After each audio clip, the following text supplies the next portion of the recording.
tattoo artists. Like, we're just so, it's such a bullshit job. In the most beautiful way, right? Totally, like, totally. And I love it to pieces. I love my bullshit job like you wouldn't believe. And there's nothing else in this world that I would want to do more than go in and make tattoos on people. And it's so much fun. And I've got to live a 35-year vacation. You know, like it's like Peter Pan. Amazing. I'm living in Never Never Land. I mean, I get to dress like a skater the rest of my life. Listen, whatever music I want. Nobody's telling me what to do. And it is so wonderful. As much as I love it to my absolute core, I realize that like it's such a luxury. And so I'm just very grateful I've been able to do it this long. And if I could do it for another 20 years, it would just be the best life. So I don't know. You heard it. He's just a guy. He's just a guy, dude.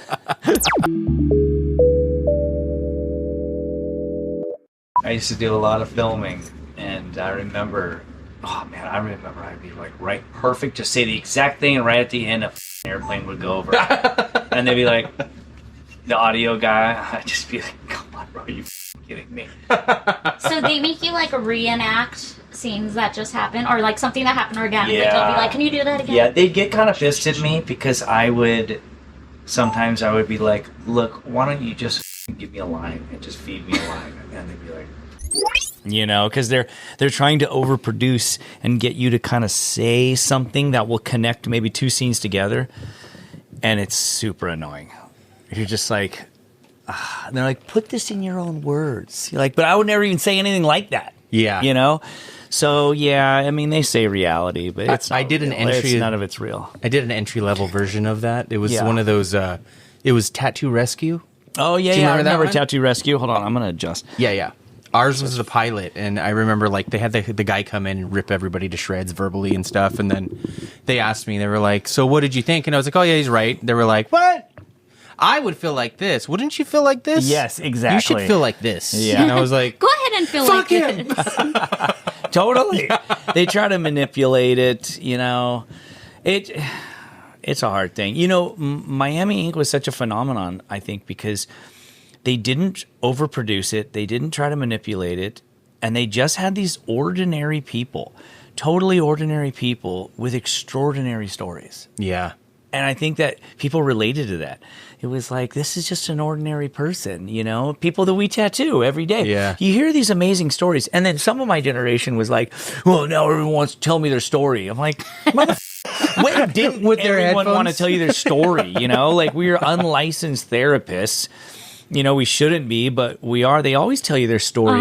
They're unloading in this moment where they're going through something really important to them. And so they captured that and they focused on that. And Miami Ink, I mean, man, it was like... It was the first of its kind. It was the first of its kind, and it was a phenomenon. It was like the highest rated cable TV show at one point. Oh yeah, Yeah, I believe it. for those children out there, cable TV was this crazy thing you plugged into the back of a box, and you chose between channels. And sometimes your uncle could get you a black one. Yeah, totally. Yeah, by climbing the neighborhood of Totally, and like, poles. yeah, rigging it up. And that was everybody's favorite person in the neighborhood. But so it was kind of like this neat phenomenon, and then they did the LA one, which one of the best parts they did about that was put Dan Smith and Corey Miller on the show. Oh, yeah. But they did the LA one, and then they tried to get all these extraordinary people, like stars, and they just have these stupid, boring stories. Nobody can relate to them. Nobody relates to their lives, and the ratings didn't do well. And then in New York, I did a New York show, and it was cool. I mean, I was sober for that one, so it was a whole different experience for me. And I was married, and we were living out there. And I hated living in New York by the end of it. But they kind of did the same thing, but not in a way where they try to get extraordinary people. They just focused on the drama. Yeah. And it was like, dude, they already it was have Scandal. Yeah, and Yeah, it's that like, one dude, got they already real have dramatic. shows for that. Yeah. They can watch Jersey Shore or any of these stupid ass trash TV shows. I remember when and no offense to the producers, they were being pressured by the network to produce this, but because they were great to work with, all the guys, everyone there, the men and women there were amazing to work with. But We tattooed the Hudson River survivors. Do you remember what that was? Okay, that's Captain Sully. Yeah. Oh, Captain yeah, Sully yeah, took yeah. off. Plane. And Oh, no yeah, joke, that the must- f***ing geese or, Yeah. goose or whatever went through the engine and Yeah. exploded both the engines. And this motherfucker landed a 747 or something? Yeah. In the Hudson River. Shout out to Captain Scully. Come Yeah. on the show. Totally. Let's hear it for Tom Hanks. Yeah, right.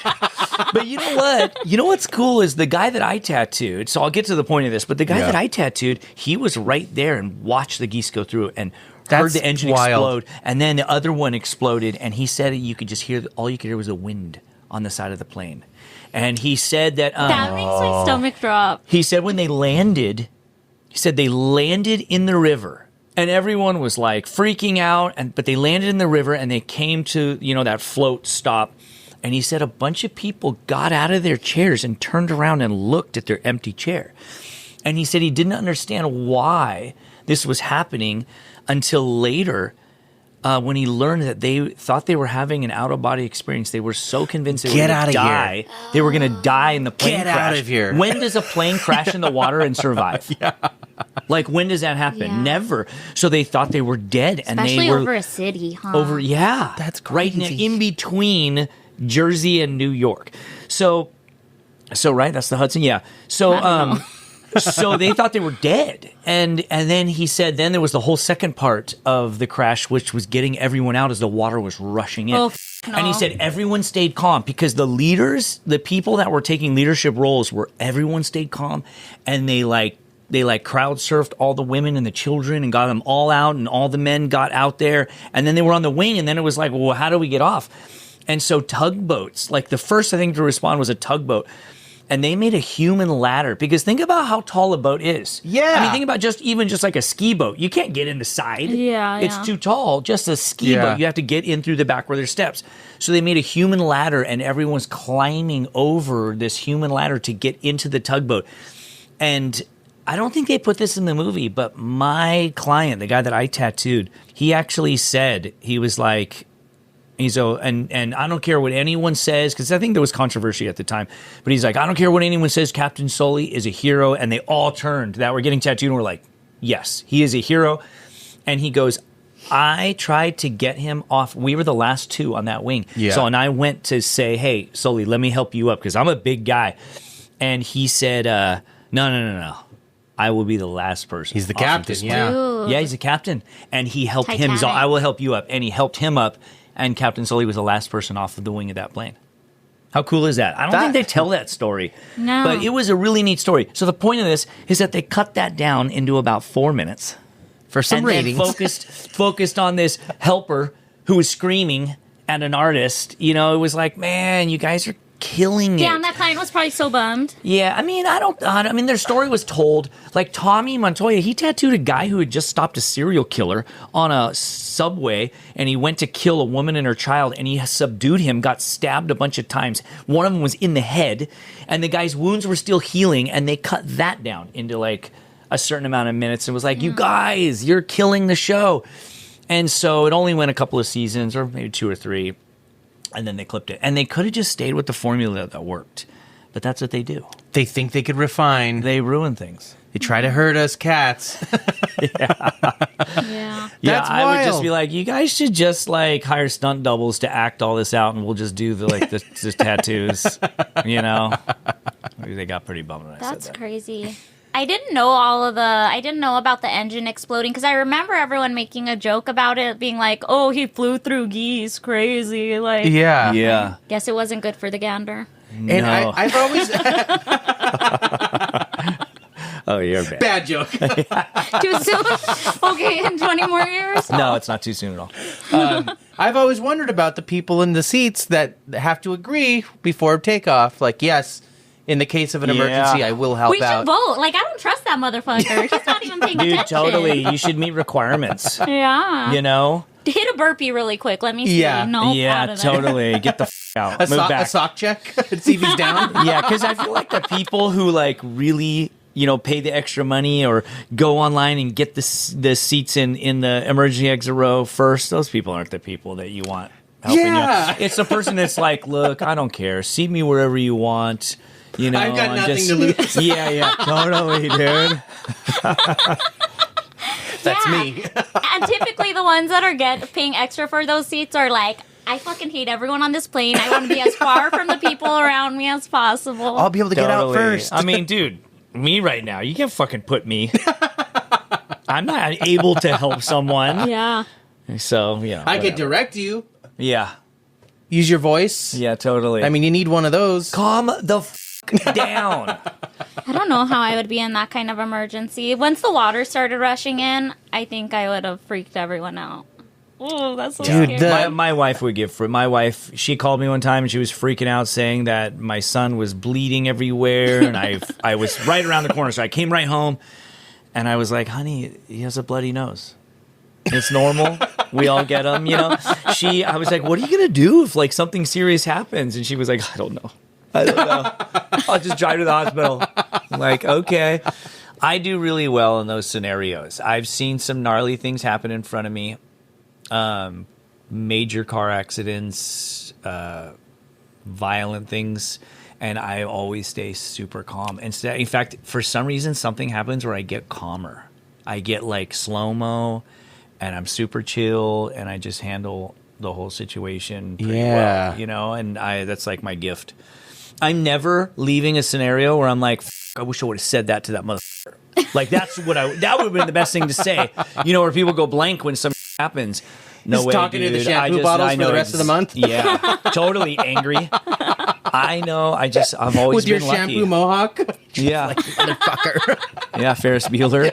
Dude, I just always, it just clicks in my head. I'm like, oh, this is what I'm going to say. This is how I'm going to handle it.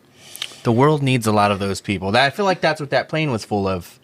Those people? Luckily, yeah. Or the ones that took down the terrorists before they hit another building, right? Remember that one of those? Dude, the Pentagon Yeah, one. they got together and they took them down. That's crazy. heavy. It's pretty wild. Yeah. Shout out to them. Are these all the questions you're gonna? Yeah, don't These are look things at you're them. gonna say. Don't cheat, please. Yeah, that's none of your business. If you can just please look straight I wanted ahead. these in advance. No, I'm Trust just me, kidding. we just wrote. Yeah, I know, right? We sent That's- them to your publicist. Oh, They were yeah. okayed. All right, so what should we do? Should we get into the cold open? I'd say bring him in. Welcome back to another episode of the Tattoo Budcast, the only podcast that feels like a tattoo session. Minus the tattoos. Minus the tattoo. I just bit my tongue when I did Minus the tattoo. Today's guest is one of the most respected names in tattooing. From tattooing the neighborhood punks, surfers, and cholos in Southern California in the early 1990s to appearing on your TV screen on shows like Miami Ink. and New York Ink. He's helped shape the look of modern traditional tattooing for an entire generation, and he is the owner of Classic Tattoo in Fullerton and of Saltwater Tattoo Supply, and one of the artists most responsible for carrying the torch for American traditional and black and gray tattooing into the modern era and maintaining its history. We give you the tattooer's tattooer, Tim Hendricks. Those were very kind words. What do you think? I don't know if I agree with those, but that was very kind. Thank you. I really appreciate that. So what's not true about you? Oh, I don't know. The caring part? Shaping and molding and bringing things into, you know, I Right. don't know. Well, we give you just a guy, Tim Hendricks. He's just a guy. Just a guy. That's the Just a episode guy. title. Yeah, That's cool. I'm super down with just that. a guy. Yeah. So what's we got to address the The hand. the Yeah. elephant in the room. Yeah, what's up with that? So this actually, it's funny because Yeah, most funny. of my colleagues or people I've talked to think this is from tattooing. It's actually not. Oh, It thank is God. from a lifetime of abuse. Because I've done motorcycle riding, like street and desert, like motocross, street, motorcycle riding, boxing for over a decade in my adulthood, and then a little bit when I was younger. Skateboarding, tons of skateboarding injuries, snowboarding, surfing my whole life. So it's my wrist just kind of had enough. Sounds like you had fun, though. Dude, I had a great time. I'm still having fun. I'm not slowing down.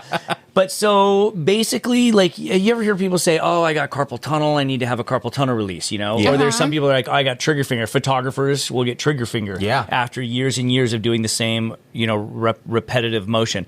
And then pitchers will actually get pitcher's tendon, you know, on this side from like throwing. It's like, what is it, TFC? I forgot what tendon it is. And then, you know, a lot of like construction workers and different people in that field, they'll get soft tissue breakdown. So then they'll get bone on bone in their wrist bones.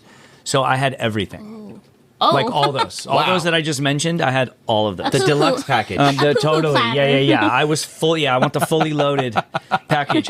But but the worst things that I could maintain, I mean, I could get some cortisol shots for that and just live my life. But, but I had these bone cysts. So bone cysts aren't like normal cysts where you get like a blob, you know, and it's like squishy or hard or whatever. Bone cysts are actually fluid filling inside your bone. So your bone is hollowing out inside the bone. And they don't know what causes it. They think that it's from repeat trauma, which is obviously what my case would be. And so I had a massive bone cyst in the radius and ulna. Yeah. So I had a massive bone cyst in the radius. I had a massive bone cyst in the scaphoid, and then another wrist bone next to it. Wow. So above and below the wrist itself. Yeah. So right where the wrist connects to the arm bone. So I had one in the arm bone and two in the wrist bones.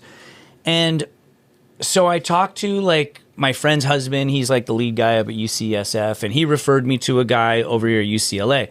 And then he gave me cortisol shots. He never looked at slides. So he never looked at my MRI. He just goes, "Well, I got the report right here." And I was like, "Are you sure I got it? I can send it to you on my phone. Like I can give you the the download information." Mm-hmm. And he goes, no. And he did a physical assessment. And then he's like, "You want some relief?" And who's going to say no to that? I'm like, okay. Yeah. And he gave me some cortisol shots, one on each side. And it felt better. I'm not kidding you, like that night.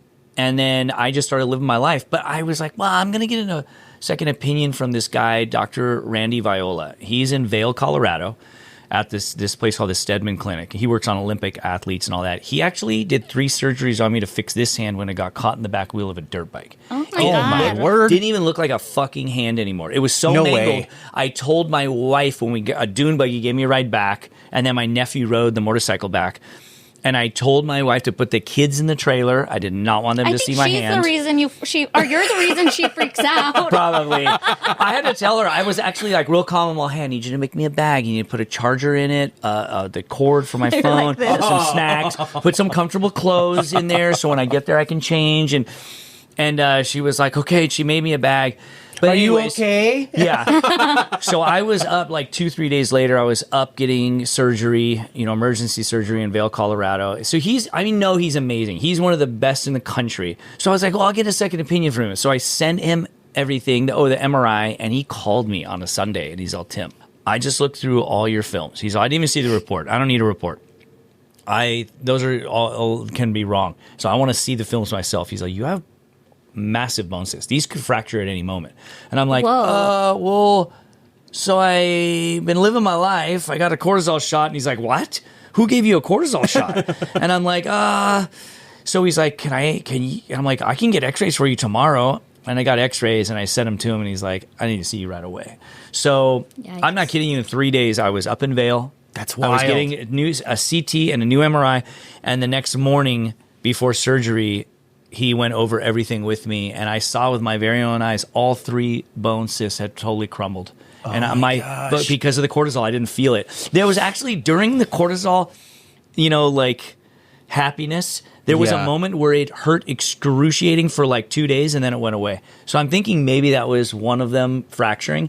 Oh. But so they just started crumbling in on themselves. So I needed to get surgery immediately. And if I didn't, and I waited too long, I would have had to get just a bar across it, and I would have no mobility in my wrist, and I would have had to learn how to tattoo with my left hand, which I would have done. You would have done, yeah. But so he saved half, maybe more than half of mobility. Who knows? We'll see when all's said and done, and I get the hardware out. There's a bunch of pins all in there holding it, and so I had to fuse 3 bones together, which I lost like this straight up and down. I lost most of that. So I'll have a little bit, I'll have some of it, but I didn't lose this dart throw, like the dart throw motion. Oh, okay, so you'll be able to. So I'll have a lot of that too, And you compensate. You learn how to compensate with, the way you move your fingers and the way you move your elbow. And, everything else will adjust kind of subconsciously. Dude, nobody's living forever. Yeah. But how much money can you make playing darts? Yeah, totally, right? But so I'm trying to get to the finish line in the best shape as possible, and my body is fucking falling apart because I have just put so many miles on my body and done so much shit. Oh, dude, I'm like a 2000 Accord with 800,000 miles on it. I just destroyed. So it would take the whole podcast to go over all my injuries and all that shit, but. So it just, it is what it is. I'll go through the therapy and get it all done, and I'll be tattooing in another 6 weeks. It's already been a month. Are you itching already? To tattoo? Yes. I fucking love tattooing. It's been 35 years since I first did my own, homemade tattoo or whatever, and I still fucking love it. It's still absolutely magical for me. I love going into my shop. I love working with the guys that I work with. Mm-hmm. It's just great. So I do miss it. It's amazing. But I'll be honest, it is fucking wonderful to have a little forced break. I would never force myself to take a break like this. Yeah. And it is so nice to just hang out with my kids. My wife left too. She was just taking care of her dad, who's, old and has dementia, in Hawaii for a week. And I have no work, and I'm just hanging out with the kids for a week. And we were just having fun and doing things together. And it's wonderful. It's something you didn't know you needed. Yeah, and I think everyone needs it. Like when COVID happened, and I was stuck at home just building Legos. It was so good. Yeah, and I understand. Like I say this, I tread lightly on this because I know some people were like fucking 4 kids deep in a 2-bedroom apartment and losing their fucking minds. And I have like a half acre at my place, small house, big property, and we were like hanging out by my pool all day and doing all this stuff, and I was like, this is fucking this pandemic is great. This is epic, I mean, it was a little stressful financially until they finally started giving us money, but so I think those forced breaks are kind of nice. I learned that it's really you really need to take advantage of it and see these silver linings. So I'm doing my best to enjoy it, and I'm painting, and I've been wanting so much. I've been so busy to sit down and just do some nice painting, and I'm getting to do that. Yeah, I saw you just posted your first painting, right? Yeah, which I'll be honest, doing the outline, I didn't nib it. I did it with a Copic pen, a Copic pen, because nibbing you just kind of have to push too hard and squeeze, and it was too hard. Just that pen lining was so difficult. But then are you allowed to be doing stuff like that? Yes, I asked him. Okay. I asked my doctor if it's okay, and he's like, how hard are you squeezing? And I showed him I had got these little squishy grips for it, and he's like, oh, you're fine. But but the next week was totally, doing the brush was way easier. Everything, like this week is better. So it's getting easier, and I'm able to grip a little bit better. And so the tendon over here, the one that he kind of cleaned up, that one, my pinky is still really weak, but this is good, and that's really all you need. This one kind of stabilizes, right? Yeah. Like when you hold it, this one's kind of the under one that stabilizes. So it's been okay. It's been all right. And then I got these heavier grips that are weighted that I'm going to put on the nib, and I'm going to try I just sketched out this big double eagle.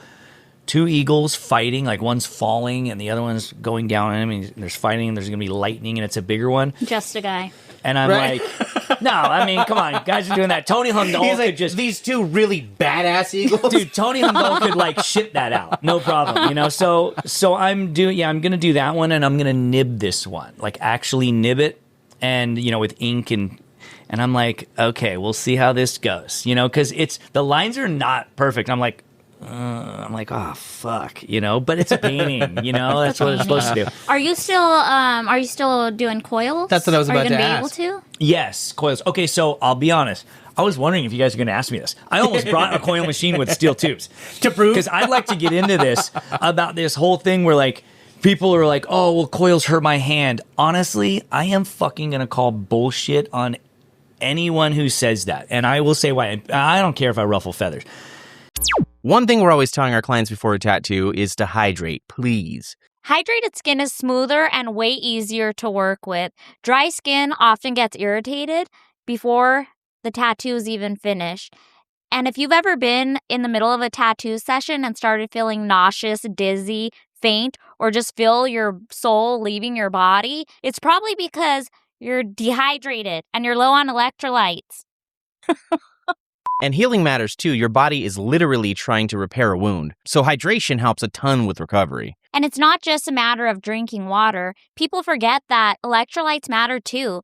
You can drink a gallon a day, and if your electrolytes, sodium, vitamins, or minerals are low, it's really not going to do a thing for you.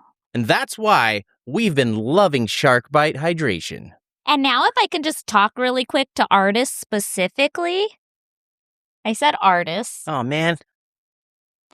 It's honestly such a good pick-me-up before a long tattoo session, longer days, or long nights at a tattoo convention.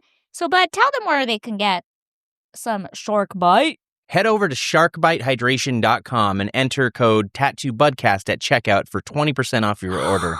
If you're sick of being a dirty little raisin with faded tattoos and cracky skin, do yourself a favor, do this pod a favor, do my bud a favor, and head over to Shark Bite. They'll get you right.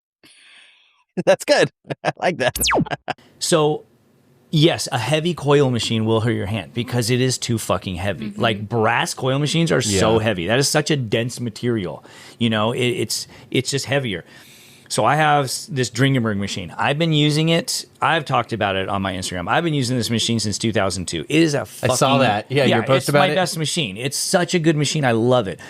And people ask, why don't you use your machines? But I'll get into that later. But I love this machine, and I use steel tubes still. So if you're using secret. Counterbalance, that is the secret, Yeah. and it's not even a secret. Fuck, I'm telling the world right now. Like it's, Gatekeepers but gonna it hate is. this. Yeah, for for an expression term, yes, that's a secret. So if you put a coil machine with a steel tube on your hand, like this, right where it sits, right there, if properly balanced, which mine is, it just sits there.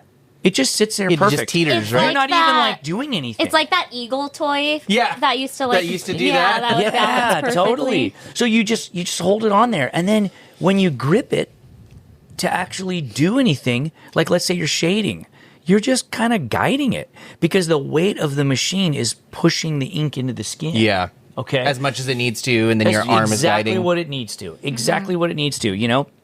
I mean, I see some guys with these massive steel grips. I'm like, well, now it's counterbalanced. Yeah, you know? what's up with those? They're like that I don't big know. now. I think what they need to do is they need to get a smaller grip, like a 5/8 or something, or a 7/8, and then they need to put one of those bigger cushy things on it. You know, which like I think Isaac does that at my shop. My last apprentice, he puts these bigger things on. So he likes the bigger size, but he doesn't want the extra weight. Yeah. But if you put that on there, that is just the perfect amount of weight, the perfect amount of pressure. You know, weight transferring to pressure into the skin to put that needle into the skin. Now, when you use these light pen machines, which are fine. I mean, I tried them all. So I'm telling you from all experience, I had to squeeze even if it had a steel grip on it to make it heavier, I had to squeeze harder to push. Like to push it in, right? Yes. How am I going to get the ink into the skin? So I have to push it in. Now, there is some things that were really nice about that. It was nice having a quiet conversation with my client. I was like, oh my God, this is so nice. You know what I mean? I am not yelling over a tattoo machine. Totally. You know, I got the music blaring. I got this coil machine. But and there was other things like lining was incredible. Lining, it was a little bit more precise in some ways, but not others. So lining was nice. But then when I put that mag in there to shade, so when it probably just takes some getting used to, but I like that I can, without even looking at where my mag is, I can tell by the weight of where I'm holding my machine what edge I'm on and how flat the mag is. So the angle of the mag. Well, with a pen machine, it's 360 degrees of the same weight. So I cannot get these really precise shades and corners and angles subconsciously. I have to visually look at it. So I'd have to. It's just a whole different type of process. So I tried everything, and I really think there's going to be a massive generation of tattooers that are using these pen machines having a lot of hand problems later. They're going to all have hand problems from squeezing too hard. In fact, I've seen a lot of them already. 10 years in, they're complaining about hand problems. They're like, well, you ain't got 10 years yet. I'm having hand problems now, like it's a brag. I'm like, bro, you're fucking up. Yeah. Because even with all this going on, with all my fucked up things I had in my hand that I had to get repaired, tattooing did not hurt my hand. I would go and I would tattoo. I mean, if I did like a Friday the 13th and tattooed 13, 14 hours. That's excessive. Then it was sore the next day. I was like, oh, okay, yeah, it's a little sore. But, I outlined a back piece right before this. I found out about this. Oh, my God. And it was like, I don't know, it was kind of sore, but not really because I had the cortisol. But tattooing wasn't hurting this. Yeah. I would use a power tool. I would go and I would work on my house and I would seriously use a power tool for 15 minutes and I was fucking icing it and heat and ice that night. And that was 15 minutes of anything else. So tattooing, I mean, my hands still feel really good after 35 years of tattooing. So if done properly, it should be fine. If done properly. Yeah, and I do use the Coflex tape on it, so it just softens up the vibration of it as well. I mean, I'm living proof. Coil machine for over 3 decades of tattooing, and my hands are still fine. Yeah. I mean, people might say, "Oh no, his hands fucked up from tattooing," and I'm like, I don't know. I got surgeons. Totally. I got surgeons that would, professional doctors, that would disagree. I don't know. I feel like what it really is nobody wants to pay for spore testing on the autoclave. Dude, it's a nightmare. Totally. It is inconvenient. Yeah. It is totally. The scrubbing of coil the machines are tubes. inconvenient. I mean, you can have 1 pen machine and 5 cartridges, or you can have 5 fucking coil machines set up, right? I will say I'm in my lazy era, and that was the main driving force of me using a pen. Yeah, Well, totally. you got it for free. I know. You fucking liar. That was number one. And Yeah. then the convenience of traveling, it's like, dude, I get to take a quarter of the things I was taking. It's saving me money at this Dude, point. totally. Yeah. I mean, I go to Hawaii every year, sometimes more than once a year, because my wife's from Hawaii. We have family there, and we stay with our friends, and they graciously give us this beautiful house attached to theirs on Hell the yeah. beach, their Airbnb, and it's literally we walk out onto the sand. Just a guy. Just Yeah, a guy, this yeah. guy. Well, he was the husband. He was a pro surfer on the world tour, so he's He's the embarrassing one. he's the guy. Yeah. He is the guy. He's not just a guy. He is not just a guy. He's the fucking guy, But so I always bring my equipment and I tattoo them. But I am this year gonna bring a pen machine and just be like, yeah, this is fucking convenient. I want to bring a power supply. Last time I actually forgot a clip cord, so I had to make a clip cord. Actually, I had to I've done unscrew that. and I screwed it permanently to the liner. And then when I was done, I was like, hey, bro, I got to make sure I have done everything with this liner because there's no going back once I screw it down to the shader. And so I did that, and we got through. We did the tattoo, but I was like, "Yeah, that's it. I'm fucking bringing a pen machine next time." And I mean, I make a pen machine. I was about to say, you offer them, I right? have no problem with them. I don't give a fuck what people use, man. If they come in and they have a wonderful experience and they get a beautiful tattoo, So be it. who gives a fuck what it took to get them to that point? Yeah. But I got friends that will argue this. Oliver Peck, we got in a full-blown yelling match over it. He hates those machines. Yeah, he has stickers about it. Yeah, and I remember in the back of my shop the last time we talked about it, I was like, Oliver, and I kind of went into an in-depth explanation of some of these artists, they're not, it's like they're bad people. They're not trying to ruin tattooing for you. I'm like, they grew up in a different, you fell in love with certain aspects of tattooing, subtle things of a coil machine, the noise, the sound, the smell of old green soap, which you can't even get anymore. Yeah. All these little things that, they were all put into this cauldron of tattooing for you and created this potion that was what is the magic for you of tattooing, what you fell in love with. But they fell in love with different things about it. And just because a pen machine is part of this whole cauldron of magic that they have in their, in their, all their nostalgia and all that. Yeah. Doesn't mean that it's not magical for them too. And it was a pretty funny response because everyone was listening. There was about 5 of us back there. The shop hadn't even opened yet, I don't think. And he had his toothpick in his mouth. He's like, Tim, you gotta stop being so understanding.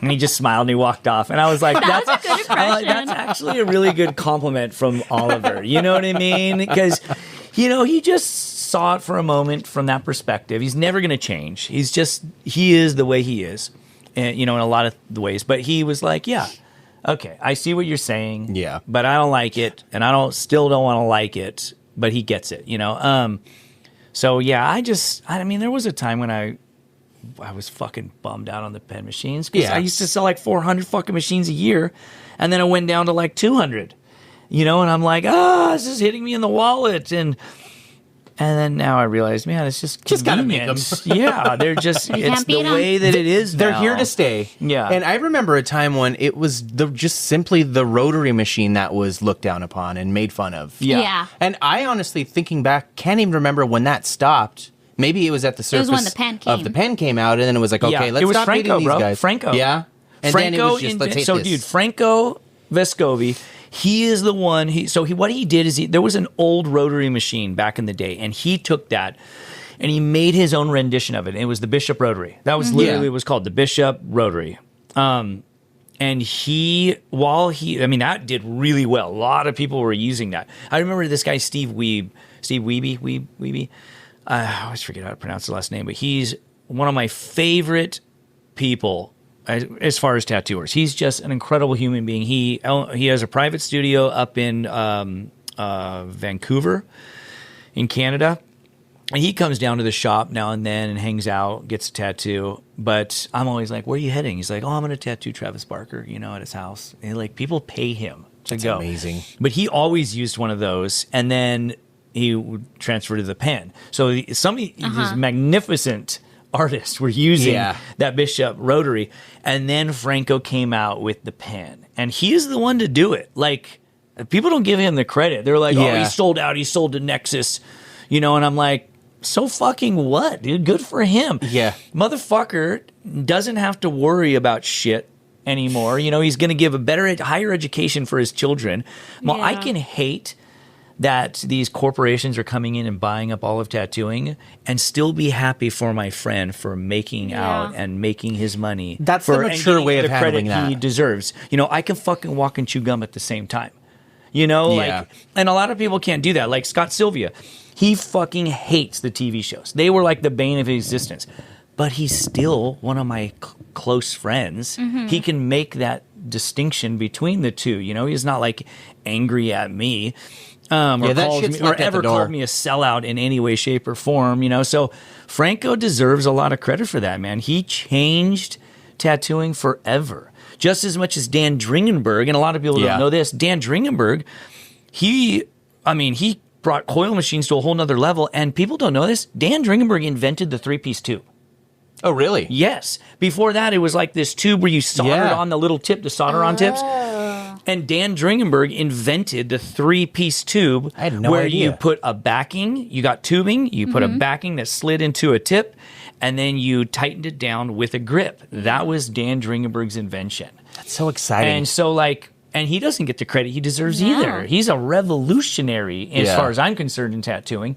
And so is Franco, and I think that's the problem is none of us really document anything. We're so fucking pirate that everything's just getting forgotten.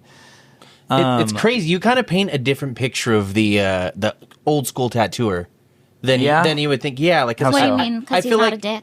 Yeah, and I feel like it's a lot of the younger tattooers that are trying to take on the old school mentality and persona that they could sometimes take it a little far, and it's just all hate. Yeah, I don't know. Yeah. You know what? I think what happened was there's this disconnect. There was this disconnect between my generation and older being like, you're not fucking worthy. You didn't pay your dues. It was so easy for you and it was so hard for us. And it was like, yeah, that's like that. Just take that, for example. That's our fucking fault. Like we gate kept, but not in the right way. People were like, well, why don't we do a union? Oh, well, you got to work with the government. Oh, fuck that. We don't work with the government. We're fucking pirates. Well, yeah. But we don't know how to do it. Yeah, or we don't know how to do it. But it's like, well, yeah, but we got to do something. And, take HVAC people. You know what HVAC is? Yeah. Okay, so you take didn't mean to insult your intelligence by asking you guys that, but Yeah, we know what Yeah, HVAC yeah. is. Hey, Sorry. little boy, do you know this word? but like see take me an HVAC Googling person, it? like I'll be honest, I can fucking fix an air conditioner. I know exactly how it works. I know how to fix things on a heater. I know how to fix things. That's just what I do. I'm a mechanic. I cannot even fucking buy the parts to fix your air conditioner. I cannot get them. I do not have an HVAC license. So they have protected their industry. You have to have your license. You have to go to HVAC school. You have to be on the job for a certain amount of hours, an apprentice, and then you get your HVAC license, okay? They can buy the parts. Okay, can you get an HVAC part and fix your air conditioner? No Nope. way, Jose. Okay, can you buy a tattoo kit on Amazon, have it shipped to your house between 2 and 6 p.m. today and be tattooing people out of your garage? Yeah, it'll Yeah. get delivered at 4 a.m. if I want it to. Yeah, exactly. Yeah. Yeah. And then you'll be like, let's fucking tattoo 4 a.m. You know what I mean? Like, dude, we fucked up. Yeah. We fucked up. One of our homegirls moved to a different state, and to get her license there, they're making her shadow a she's been tattooing for 15 years in California. She moved But to get her Nashville. license there. She has to shadow a tattooer for however many hours, Yeah. and them sign off. But she said that the tattooers that are in the state, they're charging people to do that because they obviously want to protect what they So got they're not going really on. like gatekeeping, they're capitalizing. The tattooers Yeah, that's what it are, sounds like. Yeah. But I mean, I kind of get it. Like they're just Yeah, you're yeah. a stranger asking me for something, pay me for it. But it's protected, I guess, in that sense. There, but I wonder that makes me wonder what buying supplies is like. Because remember Kingpin, you used to have your license to buy from them. Before you even Was it walked Kingpin? walked in the door, they would have to verify that you're at least a member and Yeah. you are pre-verified. That's pre-Nexus. yes. Yeah. Well, Okay. it wasn't Nexus then. What was it? It was, I forgot the name of the company then, but it's like now it's rebranded. It's So you Comes guys are up with for names. that? I feel like that's a good thing. I was just about to ask. I'm for anything that limits the amount of tattooers can just do this without any training, any licensing, Yeah. anything. Like they shouldn't be able to sell kids tattoo supplies on Amazon. It should just not be able to happen. Like there's things you cannot buy on Amazon, right? So, you shouldn't be able to just buy that. So, then people will say, well, you sell it to people. Like, well, yeah, I need to fucking put food on the table for X amount of people that work for me and keep this company going. So I have to compete with this. Yeah. And so now, it used to be this. I remember where I wouldn't sell machines to people. I would have to verify them. And some mom would call and be like, hey, why did I get my refund? Why didn't you send me the machine? And they were like, do you want to talk to her? I'd be like, yeah. Say, look, we try to keep an ethical standard of tattooing. We don't just sell you a machine. Who are you buying this for? I'm buying it for my 16-year-old daughter. She's really heavy into art, and she does well in her art class. And Dude, I said, my mom needs to step this the isn't fuck the up. way. Yeah, totally. But you know what the thing is I'm really nice because they don't fucking know. Yeah. You know what I mean? She's just her mom trying to support her kid's art career. And Why are you being mean? Dude, I think that's nice. If I was 16, when I was 16, oh my God, getting a professional machine would have been amazing if my mom suddenly walked down and said, here. Be like, fuck yeah, mom, But I just had to tell all these moms or these people buying it for their homies, I'd be like, I'm sorry, this isn't the way. I know, They yeah. got to go get an apprenticeship. That person's got to give them the blessing, buy them their first machine. And it's just, but I didn't get that. I learned with homemade shit in my neighborhood, and then immediately that wasn't working out. I was like, I can't fucking work like this. Everything's breaking constantly halfway through the tattoo, and then not knowing why. Yeah, not knowing why. How old were you at that point? I was like mid-teens. I got my first. This is hard for me because, and I'm pretty open about this. I told you. Yeah. He asked me, is there anything you don't want to talk about? I'm like, well, I don't give a fuck. I'll talk about anything. I have no secrets. So I was I was heavy into alcohol and drugs for most of my tattoo career. So from about 15 is when I got really heavy into alcohol and drugs. Oh my gosh. And then, my father died when I was 12 and a half. And I grew up in a neighborhood where you could totally avoid trouble, but you could totally find trouble, and so I found trouble. I didn't have a father figure around anymore. Totally, dude. I went right to it. It was like a straight line. And, I'm all fucked up and have nothing to lose in my life. And I'm like, let's fucking do drugs and alcohol and get into lots of fights. Let's just go start fights. And so I did that from about 15 to 33. Not kidding you. But I was a very functional one. I was so good at being functional. At, deceptive. making it to work. But I've built my whole life around being a fucking alcoholic and an addict. I could show up to work at noon. Are you kidding me? Is it? Isn't it so easy? I get paid cash every day. I just draw on people. How Boss hard just is brought it? me a beer? Yeah, dude, totally. Seriously. Yeah, my client. Hey, you want to go smoke a joint? Hey, you want to do maybe some cocaine? Yeah, let's do some cocaine and tattoo I all am night. tired. Yeah, dude. So my life was perfectly built around being an addict alcoholic. I only stopped because I finally, cared about somebody more than myself. My wife. So I just was like, I don't want to die anymore. I had accepted that I was just going to die this way, and that was okay. I was just going to live hard and fast and burn out early, or die young. But then I didn't want to anymore. I was like, oh, I want to live. I want to live the rest of my life with this person. So I quit. It was very hard, but I did it.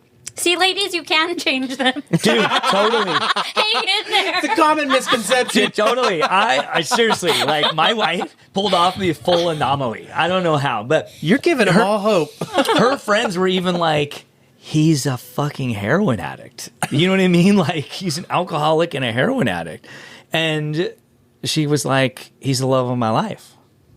And they're like, okay. Simply. Yeah, so I OD'd, almost died.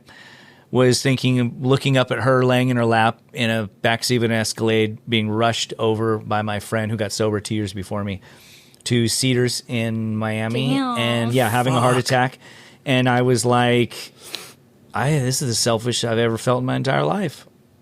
She's going to have to call my mom, who she just barely met, and tell her son's dead. Ooh. So I was like, okay, if I get out of this one, I'm going to do whatever it takes. Yeah. And so I did. I got sober at 33, and I haven't had a Did drink you or a raw drug dog since. I didn't go to rehab or anything. I took Suboxone. Have you guys ever heard of that? Yeah. So Suboxone really helped me. It helped me kind of figure out how to live sober, and I did program, 12-step program. Uh-huh. Yeah. And got a sponsor. He was supposed to be my temporary sponsor because he was one of my homies, and he ended up becoming my full-blown sponsor. He's still one of my best friends on earth, and I just passed 17 years. Totally Wow, sober. congratulations. Yeah. Thank you. Wow. Yeah. That's amazing. I'll be honest, man. If you're not an addict alcoholic, don't get fucking sober. Party, have fun. You know what I mean? I can't. Totally. My wife yeah. still does. She's like, anytime we leave the house to go get food, she's like, and then You're her DD now for all those years. yeah, totally. So it's just, I have no more gears. I'm either neutral parked or I am fifth gear wide open. Every other gear is stripped. There is no in between for me anymore. I could probably get maybe if I started getting loaded again, maybe a couple of months of functional life out of it before I started slipping up and people were getting pissed at me and I was ruining relationships. So that living that way is kind of necessary to kind of keep you totally on the right track. I love living this way. It's nice. You're accountable. There's no excuses for anything. I don't know. I like it. I'm way more sharp, way more clear. I have gotten to places artistically that I could never get to loaded, but I got to places artistically very fun when I was loaded that I can't get to now. But I've already done that. I've advanced new parts of You've my evolved. life. I don't even remember what we were talking about originally. I don't know. That's great, though. I don't know either. Yeah, you were asking me. They probably Machines. Yeah, they will. No. Drop in the comments what we were talking Yeah. You need a logger. Stenographer. Yeah, you need a lot. Yeah, that's what it is. Yeah. Was that okay? So you said that you had built your life around getting loaded. Was that the era of? Oh, this was when I was young. You guys were asking me when I was like 15. Oh, yes, That's right, yes, that's right. yes. Yeah, yeah. We were talking When about I you kinda starting. started- with yeah. Yeah, so I got my first coil machine when I was 18 from Rick Walters. And I've told this story before. Everyone's heard it. Rest I in even have it. peace. Yeah, rest in peace. I still get really emotional over Rick. He was like a rough one to lose, him and Jack. I got to spend a lot of time with Rick because I worked with KJ. Oh yeah, so For a KJ, couple that's who got me years, my first yeah. machine. Oh, No how way. funny. Yeah, we Shout out to knew each KJ. other back in the day, and she was like, "My dad will sell you a machine," and so she asked him, "Will you sell my friend a machine?" So I went down to Burt Grimm's. I didn't know what the fuck Burt Grimm's was. It was just 22 Chestnut. I went down to Burt Grimm's, and which is still there. Carrie Barber runs it. Yeah. Oldest fucking tattoo shop in the entire nation, still open In operation, in yeah. operation. The museum's there. Totally, it's so rad. She's really done something wonderful there. I love that she still works there too. So many amazing people tattoo there, learn how to tattoo there, and are still tattooing there. But so yeah, I walked in, I bought my machine off Rick there, and I was and this off was and just running. because you had kind of an in. Like nobody could just go in and get a machine from Rick. I don't think so. He was pretty easy to get a machine with or from in certain aspects, from what I've told. But I don't think he was selling kids off the street machines. No. So yeah, KJ got me the in. That's cool How that you worked fun. with KJ. Yeah, for a couple of years. So he would always come by. He just was always in tattoo shops. So he would close. It was visit before he everyone. opened his. Yeah. So he would just come and hang out for the evening. We were open till 1 a.m. So he would be there late too. Yeah. Oh yeah, he could just, talk. And he's the one that taught me well, I won't say it probably on here, but the posture that I should be packing at and stuff. And he was really cool. Yeah, Really yeah. great He had guy. helpful little hints. Slowing down your machine actually makes you tattoo Yeah. faster, and the reasons why, Yeah, which I won't say either. If it's not going in, it's because of this, or try that. Yeah, the yeah. troubleshooting, because I was just fucking at that point sweating, turn it up, crank it up, Yeah. put him out Yeah. more, but Yeah, he was very cool. knowledgeable, and he remembered everything. And great at Everything. articulating. Yeah. Great at articulating what you need to be doing. Because that's a hard thing to do. Oh, this I is can't this is explain what we were myself for talking shit. about. Yeah. The disconnect between the younger and the older generation. So I went off on one part of it. But sorry, I didn't mean to cut you off. you're But good. so I think there's just been too much of a disconnect, and this older generation is thinking that the new generation isn't worthy, and you don't love tattooing the way I love tattooing. And it's like, well, you just love different things about it. And it was just different, man. It's just fucking different. It's never going to be that way again. It's just not, It was like the last, the 90s, the early 90s were like the last of the fucking crazy pirate era of tattooing. And there's still going to be a little bit of that. There always will be, but it's just different now. And so I think that rather than going online and posting videos making fun and talking shit about the younger generation, it's like, no, man, you don't have to bring them all in, all 10 million of them, and teach them everything.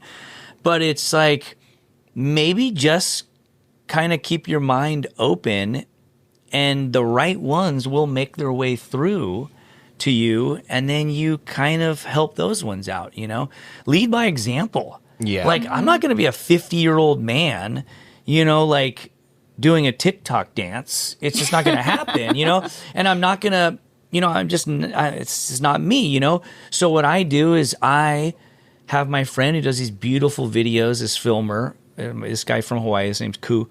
He comes over the shop and he just films these stories, and I talk about the tattooing and what I'm doing here, basically. Yeah. And it's that's just a little bit more of a classier way of doing, posting my content. That's Yeah. my content. Yeah. And I'm participating in I was just the about to say. change and all that. It's just my way of doing it. It's the way I want to do it. I don't feel like doing silly videos. But it does work out for some, and I think that's fine.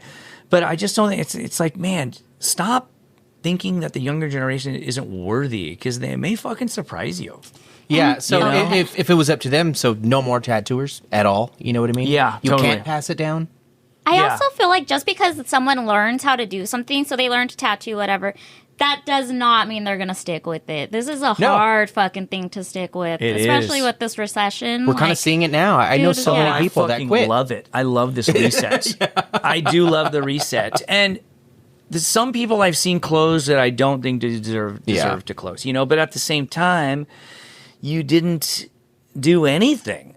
You know what I mean? You don't I do it all, dude. I do Yelp, Google, Instagram, Threads, word of mouth, stickering up places, flyers, participating Guerrilla in marketing? Yeah, guerrilla marketing, participating in my community, sponsoring a fucking local little, Podcast? Pop Warner team. Yeah, doing a podcast with, but I just think, participate in all these things, but don't whore yourself out. But really hit it from all these angles. I think that people underestimate too.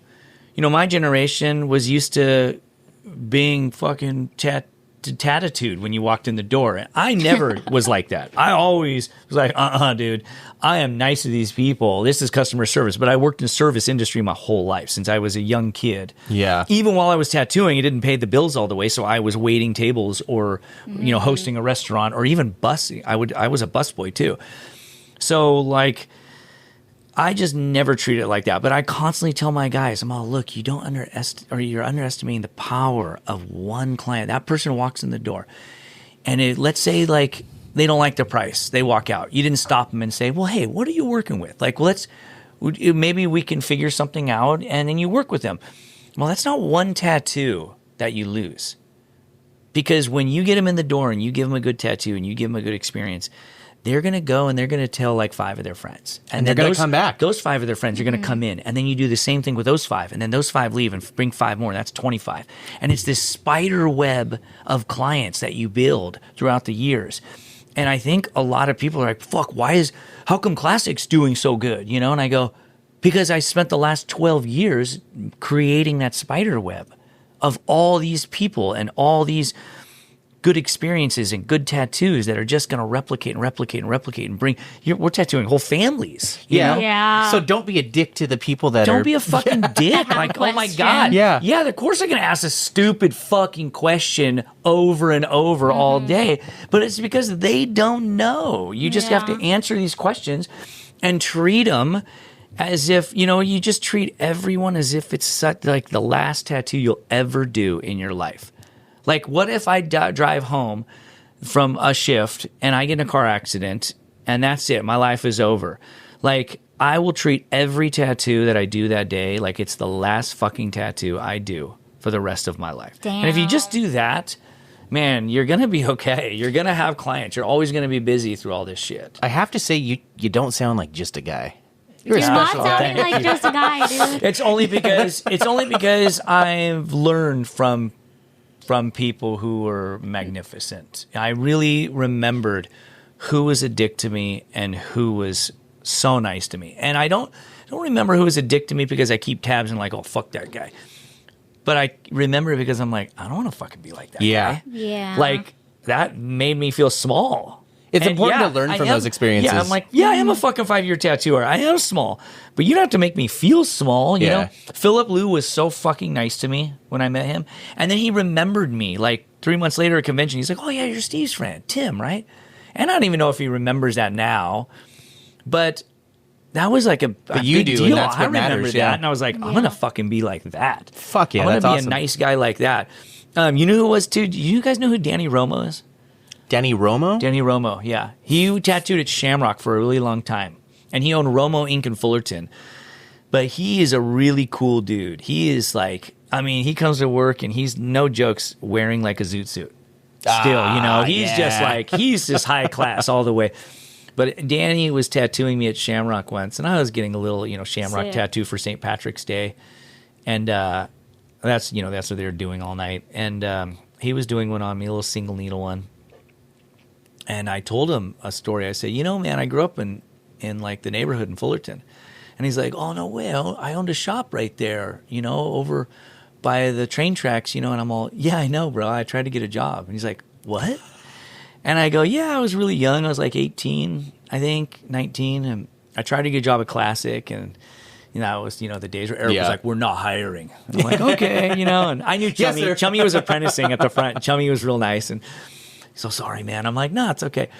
And I went down and I tried to get a job at Romo. And I'm like, you were really nice to me, Danny. You looked at my whole portfolio. And, you asked me about, oh, where do you live? Well, I live right over here in the neighborhood.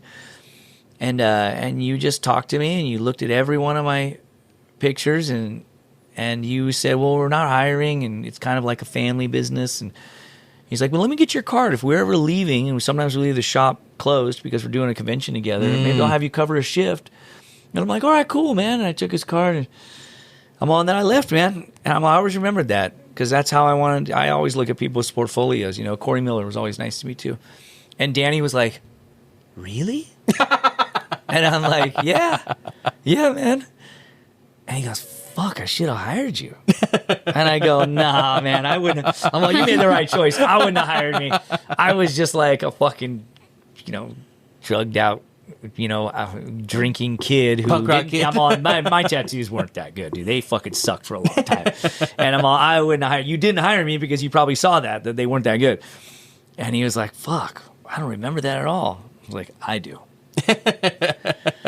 So yeah, and that helped kind of form who you are, the essence of you. Well, thank you. Yeah. It's nice to be nice, man. And it's not like I'm a dick and I'm just being nice as an act because it's good for business. I just like being nice. It's just nice to be nice to people and give them that great experience. And when they leave, super stoked and they have that good experience, and I've accomplished that as part of my job, not just doing the tattoo. That's a great part too, but when they leave and they have that good experience, that just makes me fucking happy. I go home feeling good, because that shit is contagious. They had a good experience and they're leaving elated, and then they're going to go home and they're going to be nicer to their kids and they're stoked and they had a good day. Yeah. And rather than come home and be like, that fucking guy, now I got this fucking tattoo I got to stare at that just reminds me of an asshole for the rest of my life. So much. Yeah. And then they go home, they're pissed, and then they're like, what? And the kids are like, why are you all angry? He's like, I'm sorry, I just had a bad day. It's not going to be like that, Damn. They're gonna be so stoked. true. They're gonna get up for an old lady on the bus seat and be like, come here, sit down, and be nice. And that shit's contagious. So it makes me feel good to run my operation like that. I feel like I've been fortunate enough to work in like every shop that I've worked at. Everybody had the same kind of idea of customer service. So like, it transferred to like when me and her go to do conventions and stuff. Like that's like number one, because there's all these mean looking people to the average Joe. Yeah. They're so afraid to even like make eye contact. Yeah, it is. I get it. So we always try to make it, a priority to just strike conversation, even if it's just about something they're wearing, just to kind of make them feel comfortable. And it you could just see the tension released from their shoulders. Like, oh, they're just people. Yeah. I mean, And that was the so genesis important. of the pod. Is Yeah. people are like, you guys are fun. You should have a podcast. Yeah. Oh, really? And we were like, do you mean it? Yeah. Yeah. You guys are also funny, too. Thank you. And she's got a great voice. Oh, the internet disagrees. Yeah. Really? Wholeheartedly, Very much. dude. Oh, and they say, our voice is annoying. Yes, dude, I Oh get my dragged God. all the Fucking, time. dude, the internet sucks. Yeah. The problem with the internet is that everyone has a fucking opinion, and there's some people that just don't need to be voicing their opinion. Yeah. There's just people out there that have a hole in them that no matter how many people they talk shit about or troll or drag through the mud, it can never be filled. And I there's just know. always going to be those people. We got called fat Hispanics this week. What? like in Spanish? No, by somebody that was not Hispanic. Somebody commented that on Who our the fuck would do that? Just block them. I don't know. And move on. luckily, it's all. There hasn't been anything like that has actually gotten to us, but Yeah. I mean, we understand. It's just a parasocial fucking relationship. People are angry, but You're always gonna have the more that you get known, the more people take notice to you, especially when you're doing something cool, which you guys are doing, I think. Thank you. You're just gonna get that. I got a fucking line of haters that stretches around the block, and I'm just passing out refreshments. So fuck them. You know, like Yeah. you know, you can kill them with Yeah. kindness, or you can just ignore them. But it's just a reflection of them. It's not a reflection of you. I You think guys know this. people just don't have inside thoughts anymore. Like, Yeah. Yeah, and they think that everything needs to be online or out there. Yeah, And they that's feel what keeping protected it by it. real Yeah. is, you know. And it's like, no, that's just being rude. Yeah. But like, Mean. especially with the anonymity of a private profile, like people go fucking nuts. Yeah. Yeah, keeping it real is sitting your friend down and telling them something that they don't want to hear. Yeah, heart 'Cause to you heart. know, yeah, that may shatter their ego or humble them a little bit, and they may be angry at you for it, and you're taking a risk of them being angry at you for it, but you know that they need to hear it. That's keeping it real. Yeah. In my opinion. You know what I mean? I have friends that keep it real, and we keep it Yeah. real with each other. And that, I think it makes us better people. It makes Iron us better sharpens iron. Yeah, totally. It makes us better tattooers as well. So that's what's keeping it real. So if you're listening, you're not fucking keeping it real if you're just saying shit like that on the internet. Yeah. Fuck that shit. Well, Yeah. whatever. So So what else you got for me? So I did have a question Yeah. of, I remember back in the day you went through this period where you weren't booking appointments, Yeah. right? Like you just, if you wanted to get tattooed by you, you just had to come to the shop. I did and go hope through you were that. there. Yeah, it was just walk-ins. What was that like? Because it sounds like a dream, but it also sounds Yeah. very chaotic. So yes, I did do that for a while, for years actually. But I always remember that I'm in this unique position, and I'm very grateful and humble to be in this position where I can do that. Because a lot of Yeah. people can't do that. You know, it's scary to do that. Oh, I tried. Yeah, it's hard. It's hard. You do it like a day. You start off with like a day. This is my walk-in day. Yeah. And then you see who shows up. so now were you doing regular walk-in hours, or you were just going to the shop when you felt like it and being like, is anybody here No, that I wants would to always get stick to tattooed? walk-in hours. Oh, okay. But you know what this all kind of started? A lot of it started in Miami. So when I was living in Miami, or had a place there, I was on the B team originally. I wasn't on the show. And the B team, BTS, we all have the tattoo. It's behind the scenes. So we were the behind the scenes tattooers. Oh, okay. And the shop was a real shop, but they would film during filming. They would film for 5 days, and we would work the weekends, and we work nights. So we would all be just waiting with our bags, and as soon as they were done filming, we were like, all right, it's a wrap for today. We would come in, and we would start tattooing, and sometimes we didn't start till 9 p.m. Oh, my But God. we tattoo all night. We tattoo everyone who needed to be tattooed. And on the weekends, we'd work from 12 to midnight, and sometimes it would go further. If there's people that wanted to be tattooed, we would stay in tattoo. It was tentative midnight.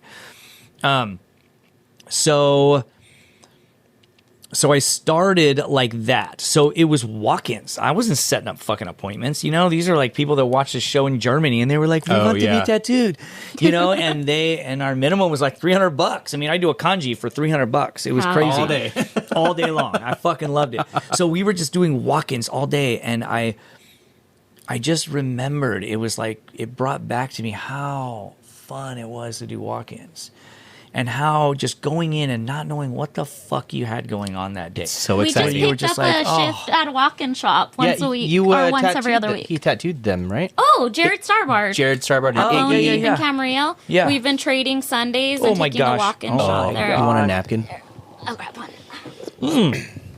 It's just water. You don't need a napkin. I'm already halfway there. Where'd you guys do walk-in shifts? Camarillo. And, We just started. Camarillo's really cool too. It's a Yeah. beautiful Dude, little it's area. fucking banging, too. Yeah. yeah, we've been private since the whole pandemic. Yeah. And we kind of forgot what it was like to do We just missed it. walk-ins. And so we decided It's fucking epic. we switch, well, alternate Sundays. So every other Sunday we're there. And So come get tattooed.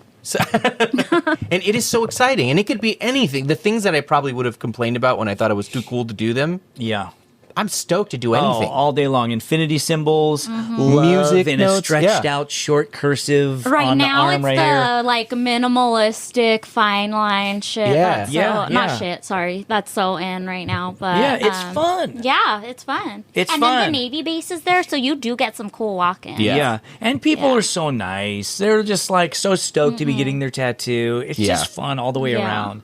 So that's how it started. Was Miami, and I just remembered how fucking fun it was. I hadn't had walking days like that since a shop in Covina that I kind of like cut my teeth at called Inflictions.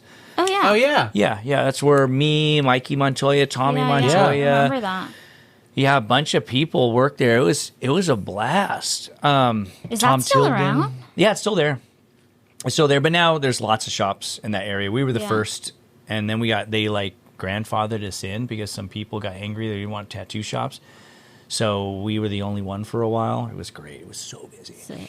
So I just started doing it. I was like, you know what? Fuck this. I'm just going to do walk-ins. Yeah. And also I didn't have commitments. I had just a girlfriend maybe at the time. I had like a 2-bedroom little duplex for $1,000 a month. I didn't even know if I had a car for a lot of times. I think I just had a motorcycle. I was just like living like a vagabond, you know? This was in Miami? Yeah, I was in Miami and Inflictions too. Okay. But Miami, my wife, right after Miami ended is when my wife and I started hanging out. We had already known each other, but we started hanging out then. And I was like 30 to 50 grand in debt. I had a Harley. I'm okay right now. Yeah, totally, dude. And I had like a few more years will be at the end of this scary tunnel. And I had that little duplex, and that was like it. So yeah, it was just a fun time. So I could kind of do it. I could get away with just doing walk-ins or just being like, I'm going to be here. And I go to conventions and I'll be like, just so you know, I do not take appointments at conventions. I still go to conventions and I'm like, walk-ups only, out of my flash book, pick the design, the prices are already there. That's the best. And I just make it easy. And I even have another book that has all the stencils ready to go, even repeat ones of my like most picked ones. And then I have another book with all the reverse stencils. Oh, Genius. Wow. Yeah. We're slowly refining our setups for that. And we're almost there. So I do that at conventions, and it makes my life easy. Sometimes I'm like, I don't want a fucking tattoo Sunday. I don't feel like tattooing. And I just walk around and talk to people and find T-shirts for my kids. So if people walk up and they're like, say it's Friday, and they come and they're like, can I make an appointment for Saturday? Do you let them make the appointment while they're at the convention, or that's just like, I do come walk-ups by Saturday? Every single day. The list restarts. Hard walk-up. Yeah. Hard walk-up. Because Friday, like all these, sometimes I'll get like 8 people or 15 people on the list on Friday. I'm only going to tattoo like 4 or 5 of them. Yeah, realistically. And then they're like, so tomorrow it transfers over, and I'm all, no, I start a new one. And they're like, what do you mean? And I go, well, what about the house, like the like mom who works a job and also paying for daycare and can't get off work early to be on this list at 11 a.m.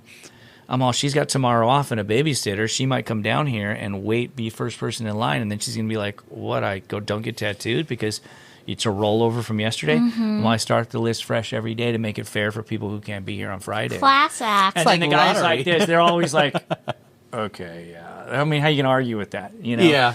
What are they going to tell you? No? Yeah. But you know what I do tell them? I'm like, hey, man, maybe you could pay off the door guy and just be like, let me just run in real quick and put my name on Tim's list. I'll leave my list out.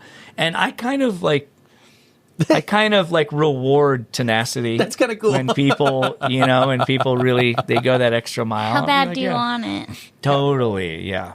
So are you traveling a lot still, or what's that look like for you? No. I don't travel as much because I know this sounds super corny, but I fucking love being a dad, and I didn't want kids at all. I did not want them, but my wife talked me into it, and we had kids. And I love being a dad. Yeah. So I love being a dad, and any time that I'm away at a convention, I'm not making like that much more money than if I just stay at home and tattoo. And then I'm missing time with my kids, and you don't get any of that time back. Like once time is gone, it is gone. And you don't get finding any that of that back. Yeah, totally. I just turned fucking 50. Oh my God. I wrote it today for the first time on something. They said, what's your age? And I wrote 50. And I honestly just went, oh my God, I can't believe it. This is so terrible. This is the end. How old were you when you had your first kid? I was 38. That's my age. I was 38 when I had my first kid, yeah.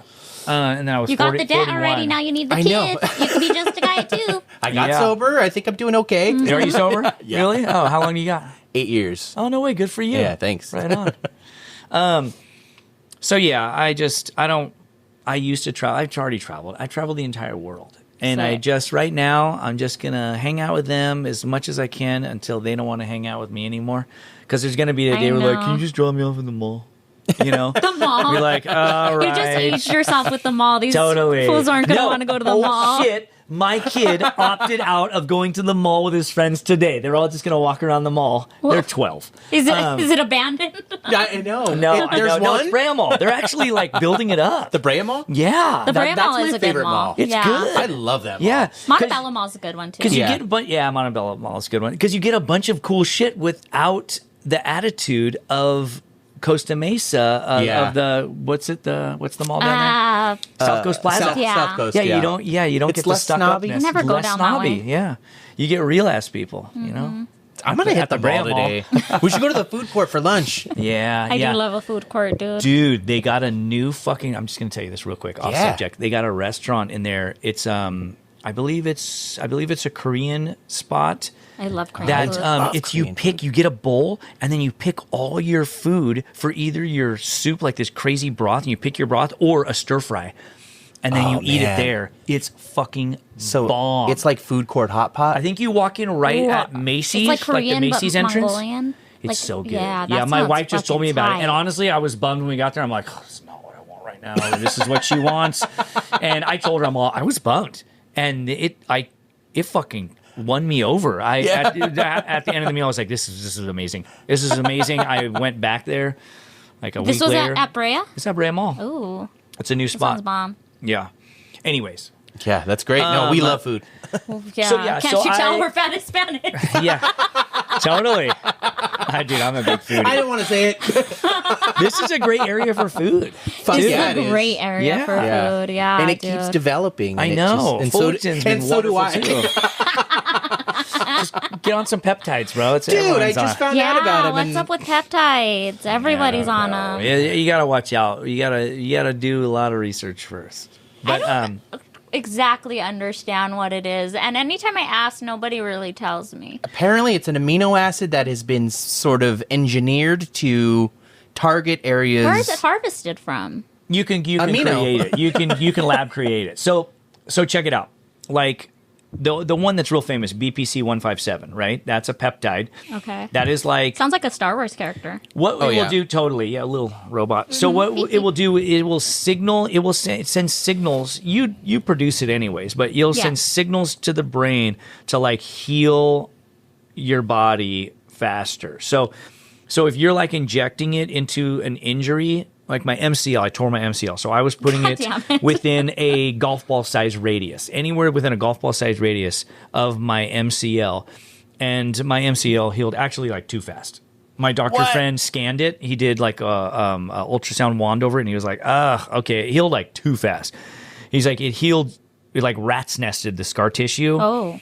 So it's just going to take a while. You're just going to stretch it out. So that pain you're feeling is kind of stretching back out. It's not rubber band. yeah, totally. So that shit really, and then they mix it with TB500, And which you were is taking peptides anti-inflammatory. during that time. Yeah, I would just inject it around the area of the injury, and Mm-hmm. it made it heal way faster. And it can help heal it stronger as well. So they do work, but then there's like the GLPs, the ones that will have you lose weight. For That's not what I'm anything- interested in. Yeah. But that they're comment got they're him. finding I don't know why you out- looked at me. Yeah. Hey man, you said it, not me. But they're finding out like it's affecting some people with bone density. So you're Oh, Oh It's yeah, like- the GLP ones. Yeah. I yeah. did So you see got to that. watch out for things. I mean, nothing beats just hard work at something what you want. All right. Well, we're no. done here. I think that's wrong because the other thing beats it. Yeah. You're not gonna be able to stand up because your bones are empty, but you're gonna Hey, look good. yeah, You but I look look fucking good. That's right. Summer bod. You're Yeah. like all propped up in the corner. All my Instagram posts are from bed. Yeah. You're like one of those collapsing dolls. A fucking shut-in. GLP shut-in. Seeing the way the industry is now today, there's some things that you could kind of appreciate or feel hard against. Is there anything from back in the day that you wish would have just remained? Ooh, ate that. Oh, that's a good question, dude. Because you are the generation that how hard bridges it the was. two. I mean, we kind of touched on this, but how hard it was to become a tattooer. Yeah. You really had to prove yourself. And I feel like I wish that remained, because there's so many tattooers now, and they're really not bringing anything to the table, you know? Yeah. But they're definitely taking from the table of tattooing. So, like, I was always taught to give back as much as you take. I hope I've done that. I don't Karmically. know. Other people can, yeah, but I mean, other people can tell me if I've done that or not. I would not be the best judge of myself. But so I feel like there's so many people taking from the table of tattooing now, and not enough giving back. And I feel that was more controlled back in the day, because it was so much more difficult to tattoo. And then, you have these people, like these fucking morons who are just doing tattoo schools and trying to justify it and saying, are you sick and tired of doing your boss's laundry? Are you, don't go into a shop and get treated like shit and this and that. And it's like, you can't cherry pick a few cases and say that these generalize. Yeah, like, he made me do this and I was getting everyone coffee. And it's like, motherfucker, if you can't figure out how to go get everyone coffee and not screw up coffee orders, how the fuck are you going to do permanent tattoos on somebody? You have to kind of prove yourself beyond a shadow of a doubt that we can trust you to be not only doing permanent tattoos, but treating people the way they need to be treated in this tattoo shop. So it was kind of like, it wasn't necessarily hazing. It was like this really long, drawn out job interview, and background check. So it's like, yeah, how the fuck are we to know that you can even do this? You got to pay a little bit of dues. People in film industry do the same thing. You got to be a PA. A lot of industries. You got to be a PA and sit out front and go get people coffee and stop the fucking bum from coming in and ruining audio. You have to do all this shit as a production assistant, and those people get the fucking, brunt of everything. They're not complaining about it. Nobody's going, they were so mean, so I went to this school and bypassed all the fucking ways that people have been doing it for decades and decades or a century. And so I think that that's something that I really miss, is a little bit more of I don't know, what's the word I'm looking for? But like selection, like this natural selection of finding out who are the ones that were worthy enough of, or have earned it enough, But then I sound like I'm gatekeeping too hard again, So it's like, I don't know. I think there needs to be this balance. Right now, it's too easy. It's just too easy to get tattoo supplies and become a tattoo artist. Yeah, it's dangerous. Yeah, it is. It's dangerous. It's reckless. Yeah. It is. So I miss that. I miss that part of it. I don't miss the fucking gnarly anxiety I went through about, like violence and crazy shit and different types of gang stuff and all that. People say they miss that. I miss when, when it was like tattooing this. was dangerous. I'm like, fucking, I don't miss that anxiety at all. That shit was stressful. Not that I didn't, manage it well, or, I got through it and I'm here, and anyone who went through it with me knows that I handled it just as well as the next guy. But I don't miss that. Fuck no. But I do miss the other part of it that we spoke on, When you there mentioned, needs to be more of that, and I don't know how to get back there. I don't know if you can. I don't know if you can. Some things just change. Yeah, It'll never be the 70s The again. genie It'll never doesn't be go the back 80s. in the Yeah. bottle or whatever the fuck they say. Yeah. The horse is too far out of the stable now to bring That it back, one. right? But genie's also, too far out leading of by the example stable. can make some change. I think it does. Yeah. So what I can focus on is me. And I who you just surround try to do yourself the with. best of what I put out there, and the way I operate, and the way I treat people, and the way and who I bring in to tattooing, like Brian Black and Isaac Oliveria. Oh, yeah. So it's like, well, who am I bringing in? And how am I leading by example? So I just try to lead by example, and that's really all I can do. What did Gandhi say? Be the change that you want to see in the world. Yeah. So it's like, okay, well then I'll be that. Be I'll that. just be that. So is that what you mean by giving back to the community? Like you wish there Giving was back more to of that? tattooing or giving back to the community? tattooing. Giving back to tattooing, I don't know. I feel like there's a lot of ways to do it. I don't think it's very specific. I think that's kind of a vague thing. I've definitely brought in actual tools to tattooing that, yes, I take from it. I make money off of it, but also I provide tattoo machines which put food on people's tables for like ever. You know what I mean? And I've never really given that out. Like Dan Dringenberg taught me how to build tattoo machines, and I've only taught one other person how to build tattoo machines, Brian Black. And he doesn't even build machines. He could walk into my workshop today and make you a tattoo machine from scratch and tattoo with it later on that day. But he doesn't build tattoo machines and sell them. You know, it's not like what he's after. It's not his thing. And I don't mind. But I taught him that. He can make needles. He can do all that stuff.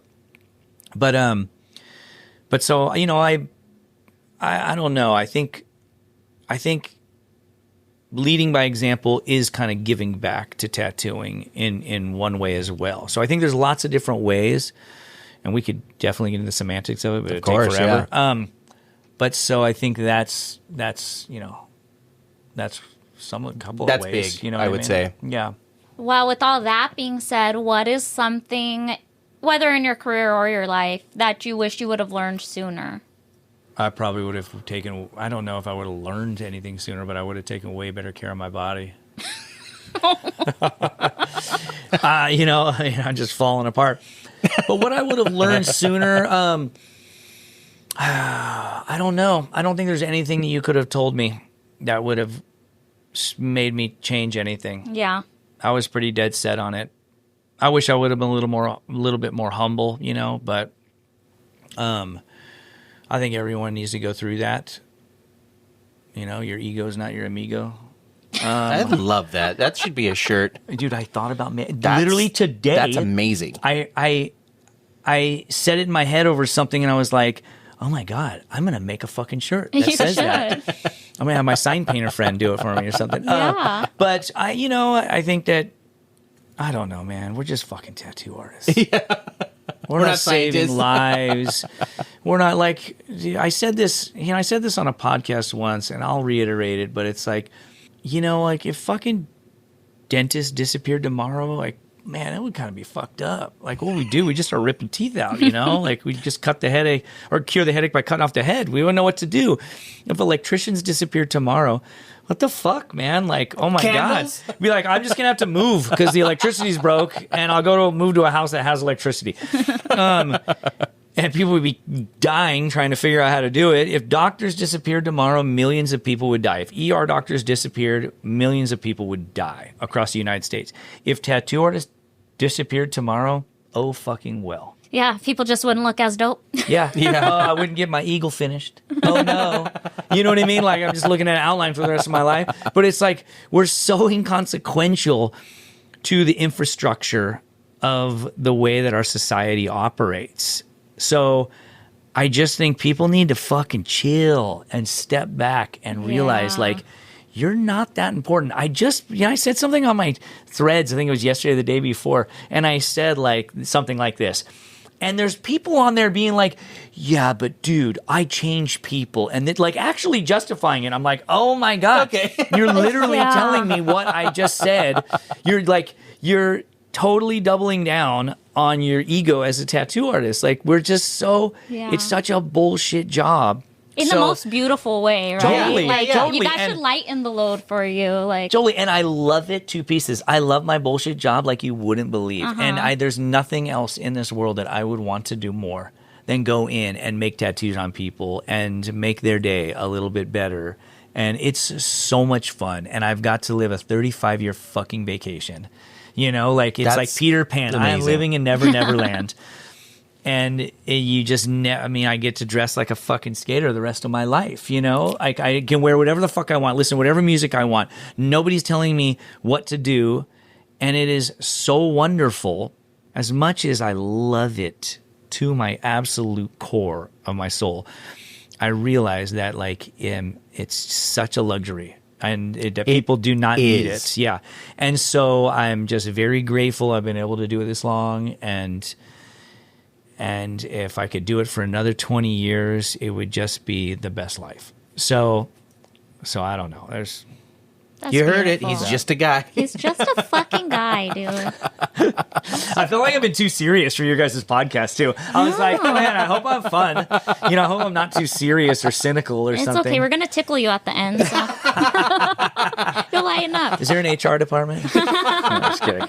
Another thing that He's tattoo right shops here. don't have. All right, now we're gonna wind down like we always do with the tattoo cover-up segment. The tattoo cover-up segment is where we, our listeners, or our guests tell a story that you might hear in a tattoo shop. Something crazy, something Miraculous, spooky. naughty, Regretful. embarrassing.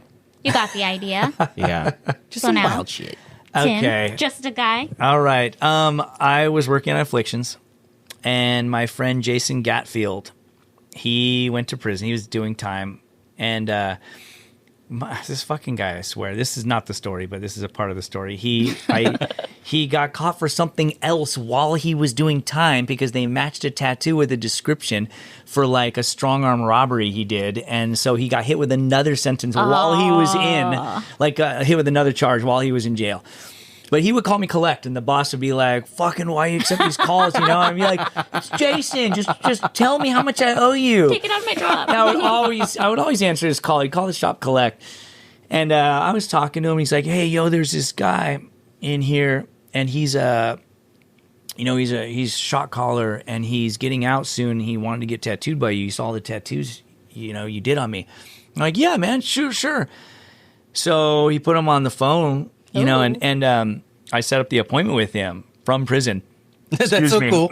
And dude, he was just out. This guy was just out, barely checked in with his PO, and But he checked in with his neighborhood, I bet. maybe. But he rolled in, and he was. This is a white dude, actually. He looked like Dolph Lundgren. You knew who Dolph Oh, Lundgren is? yeah. That's from the Rocky movie. Hell Remember the yeah. Russian Oh, dude from yeah, Rocky? yeah. must break If you. he dies, he dies. Dude, yes, Yeah. totally. That's him. He was massive. And he was, he spent a lot of time in prison. He was very institutionalized. So he was talking very quietly and just straight to the point. So I asked him what he wanted to get. And he said he wanted to get Forgot to Love the World. Like, and my fancy cursive that he saw me do on Jason across his chest. And I'm like, okay. So I drew it up real fancy. That was back in the day when the fancier you got, it was like almost unlegible. So I showed it to him, and he looked at it and he said, okay, cool. Yeah, it looks awesome. So I brought him back and I put the tattoo on, and I'm doing the tattoo, and he's not talking really a lot.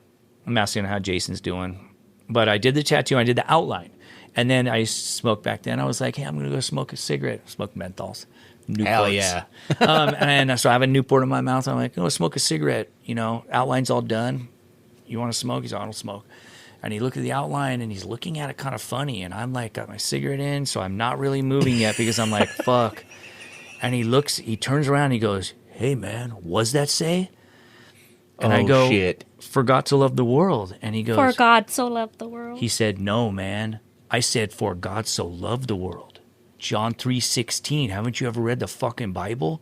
Oh, fuck. And I'm like, dude, I've been to church since I was a kid. And I was like, no, man. It's on And the I In-N-Out swear, Cups, Tim. I swear, my heart went right down into my shitter. I was about to shit my heart out. And I don't get, like I told you before, I don't really get nervous. I don't get tripped out in heavy situations. I was like, oh, fuck.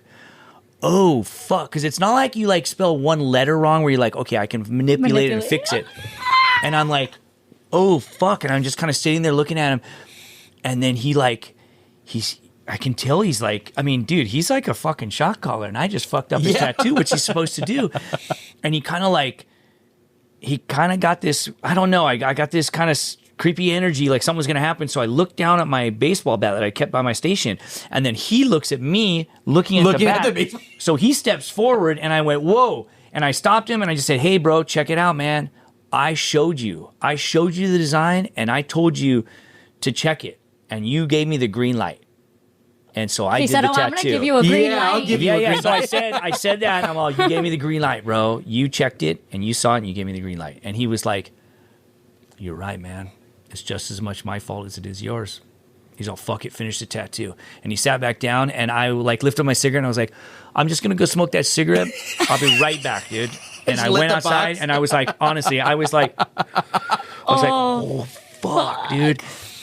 And my friend comes out. He's like, "Oh my god, dude, what the fuck?" And I'm like, "I mean, technically, I didn't spell it wrong. I just got the whole fucking phrase wrong." And you know what? It's not like it's actually that bad. Like he learned to live with it, and he was like, and he forgot to love the world. That's in a way, fine. totally. But Technically makes sense. So I did a bunch of other tattoos on him. Oh, you did? I did. I ended up tattooing him. Obviously, that one was for free. But I tattooed him, and I did a bunch of things that he always wanted to get while he was in, but he just didn't want to get it inside. Plus, people are getting Hep C in there and all kinds of weird shit, you know? And so he was like, he just waited, and he got a bunch of tattoos, and then he missed an appointment. And I was like, oh, fuck, dude, that's not like him. You know, he was very, like, on it. And we got to know each other. I really liked him. He was a really cool dude. And his mom called. And she was like, oh, he won't be coming in. He violated. He went back. And I was like, oh. And I never saw him again. And maybe he'll hear this. Maybe he's out. And maybe he'll come by and just my shop and say what's up. And we'll shoot the shit. And I'll see how he's doing. But I never saw him again. And that was it, man. That's one of my tat shop stories. And believe me, if you work with me, you'll hear fucking so many goddamn stories. But that's one of them. Yeah. That's fucking crazy, dude. I would have fucking passed out, dude. Yeah. I would have told you about the one guy who came in looking for me with a machete. Okay, well, tell it now. But that one I already told on my other friend's podcast. Okay, yeah, that one's already out there. Well, go listen to the other podcast. That's what we want him to do for us. All right, well, shit, yeah. I would have... Yeah, dude, anytime someone tells a misspelling story, I get the feeling... Like you just did it? Yeah. Because that is the fucking word. It's fucking heavy. You know what? I don't think I ever spelled... That was like a bad year. I had this really fucked up year where I never spelled anything wrong. I swear it's like somebody put a fucking curse on me or something. Yeah. Cook a lock on my hair. But like I never fucked up any tattoo spelling. And then there was that year and I just fucked up a bunch. No, I did fuck up one after that. I think I fucked up like 6 that year. It was crazy. Oh, man. And then now, honestly, and any one of you out there that's listening, anyone can steal this, but I make them sign it now. Anything I spell, even if it's a name, it's like Liz, my wife's name. You know, even if it's like just 3-letter name, I'm like, sign it. And they're like, what do you mean? I'm like, if you come back and you tell me something's wrong in it, you signed it. So you signed off on it. And they sign it, and then I don't give a fuck. Because if I do spell it wrong, they fucking signed off on it. Do you have it integrated in the consent form? Like copied on the back? No, I just keep them all. I just shove them all in a pile. One of our friends says, and it's so true, drawing letters is different than writing letters. Yes. So if somebody, like, it's so easy to stare at it for so long, and then it looks weird anyways. You're like, is that how that's spelled? Yeah, I it's think just so. lines when I'm you're going to tattooing. steal that because that is like It's so true. that exact phrase because that is very true. And She did it It's twice. the reason why my... With no regrets. Oh, regrets? Really? Like that one? Remember? Get the fuck out of here. Amazon. Samazon, okay, yeah. That's like when people do City of Angles. That happens a lot. That's a famous one. I've seen it. One of my cousins has Knucklehead on the back of his arm, but it's spelled Knucklehead. Oh, no. They switched the E and the L. Isn't that You should name his great? daughter that. Nickel. Mikkel. My this guy I used to work for, he spelled Harley Davison instead of the Davidson. And he was on like a biker dude. He came back. Yeah, he came back. He was pissed. But yeah, I mean, everyone's going to do it at some point. But it is different, which is why like I have absolutely terrible, just regular old chicken scratch handwriting, but yet I will draw you a beautiful calligraphied name. Yeah. Because drawing letters is different from just writing letters. Sometimes you extend something a little too much, and that fucking pike F becomes an E, and then Yeah. I did that. Honor thy Sealy instead of honor thyself. I just went right down and just put the lower one. I didn't know why. And I went, oh my God, honor thy Sealy. What the fuck, dude? I never saw him again. Bro, if you're out there, I hope it healed. I went over with peroxide and like went all crazy on it. And I was like, oh, I hope this heals out. And he never came back. So I don't know. And Is that your best remedy for that situation, going over with peroxide? yeah, does that actually work? I've seen it work. I've actually seen it work. Yeah. I hear you could do that with saline too. Just saline? Really? Yeah, Just that salt the and water? that the salt irritates and pushes the pigment like to the top. But you have That's to do it like interesting. multiple times. Yeah, that's interesting. I bought some stuff that you tattoo in online. Javier DeLuna and I, we tried it on each other, and it didn't work. Yeah, I bought some stuff too, but I haven't tried it. It doesn't work. Laser. Yeah. That's the best way. Laser a fucking belt sander. Yeah, whatever. All right. Thank you for having me. Dude, Thank thanks. you for coming. Yeah, for sure. Yeah, thanks for having me. I appreciate it.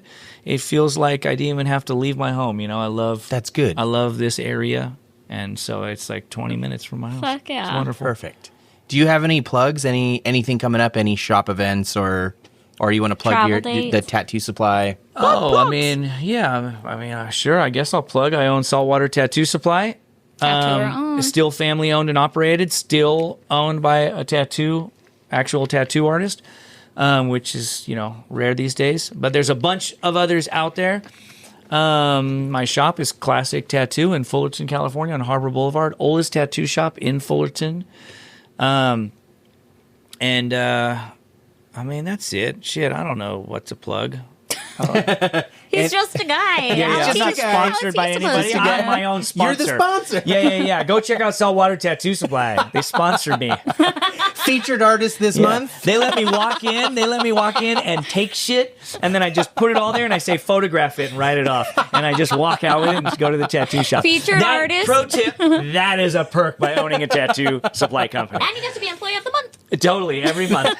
No, you know what? I'll be honest. I'll plug Maddie, who works for me. All right. Everyone who works there. Rudy, Maddie, like Nancy, fucking Ryan, my business partner, my cousin Chris, who's my other business partner. Like everybody there is amazing. But Maddie is just killing it and running the whole warehouse for me right now, and I love her to pieces. So That's awesome. She's the Employee of the Month, 100%. Let's hear it for Maddie. Yeah.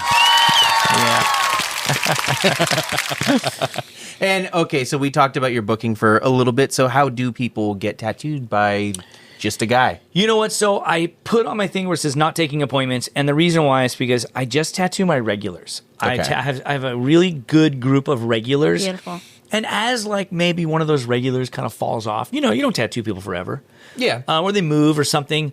Usually organically, somebody's like, hey, my buddy wants to get a piece, and I'll tell him to come in and talk to me. And like attracts like, so it's ends up being an awesome person as well, rad client, and then another one kind of comes on.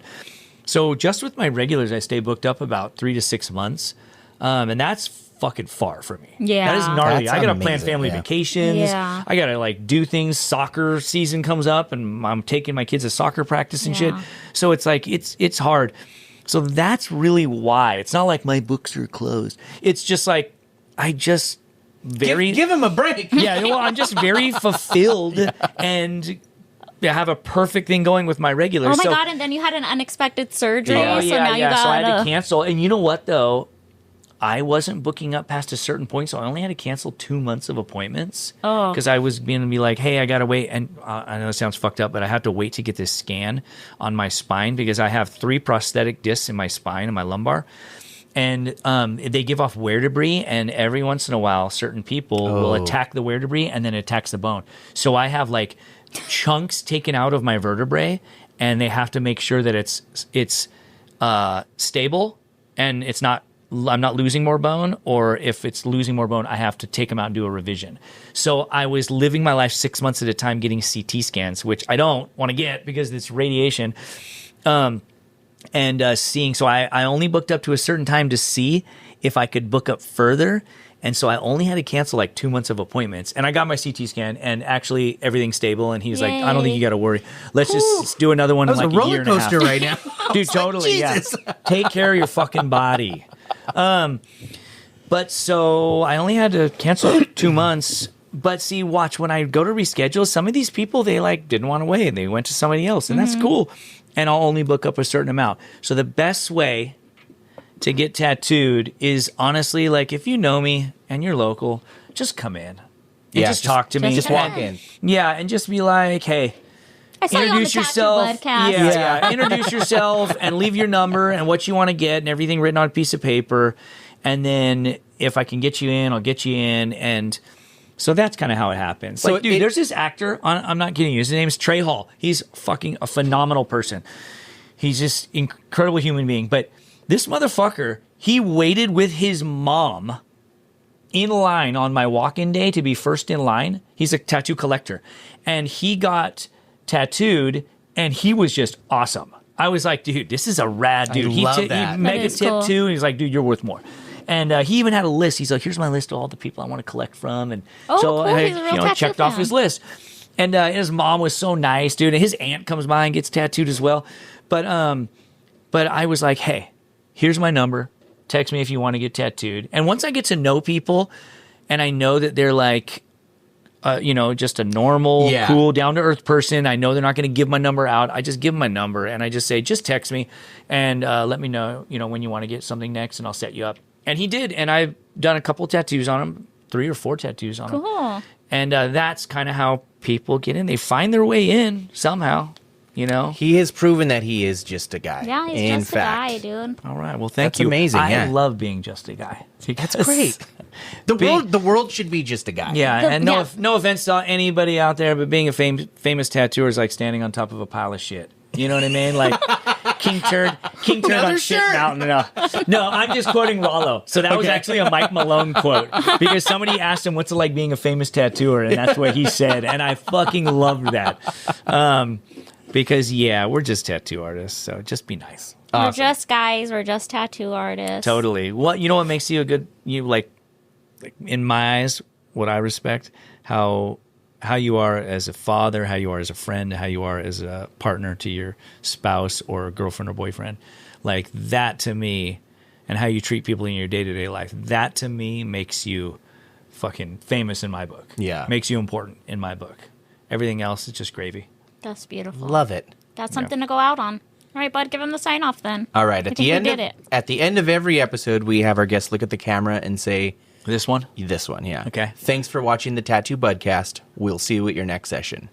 The tattoo podcast? Budcast. Budcast, yeah. Yeah, and we'll see you at your next session? Yeah. Okay. There you go, you got it. Thanks for watching the Tattoo Budcast. We'll see you at your next session. So good. You're not just a guy, dude. You're Tim fucking Hendricks. Thank you. You've Thank you. inspired me For what? To do what? to be just a guy. I don't have to try so hard anymore. Dude, trying is fucking overrated.